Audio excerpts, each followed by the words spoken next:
গরম তো চলেই আসলো, সাথে সাথে ত্বকের সমস্যাও কিন্তু শুরু হয়ে গেল। কখনো কখনো অনেকে ফিল করছে যে স্কিন খুব করেই অয়েলি হয়ে যাচ্ছে, এক্সেস অয়েল হয়ে যাচ্ছে স্কিনে। যাদের অয়েলি স্কিন তারা কিন্তু এই প্রবলেমটা খুব বেশি ফেস করে। আবার যাদের ড্রাই স্কিন তারাও দেখছে হালকা কিন্তু একটা তেল তেলে ব্যাপার স্কিনের মধ্যে থাকছে। আবার যাদের কম্বিনেশন বা যাদের সেনসিটিভ স্কিন তারা দেখছে হুট করে স্কিন ড্রাই হয়ে যাচ্ছে। অনেকেই বুঝতে পারে না যে কোন ময়শ্চারাইজারটা সামারের জন্য বেস্ট হবে। তা সেক্ষেত্রে আমি তোমাদের বলবো, তোমরা যদি জয়ের গ্রিন টি ময়শ্চারাইজারটা ইউজ করো সেখানে কিন্তু তোমাদের অনেক হেল্প হবে। আর তার থেকেও বড় কথা, এটা কিন্তু অয়েল ফ্রি একটা ময়শ্চারাইজার।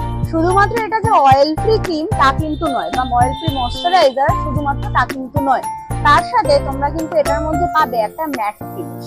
ফলে যাদের অয়েলি স্কিন তারাও যেমন ইউজ করতে পারবে, যাদের সেনসিটিভ স্কিন বা কম্বিনেশন স্কিন তারাও কিন্তু ইউজ করতে পারবে। এটা কিন্তু নন স্টিকি এবং নন গ্রিজি একটা ময়শ্চারাইজার।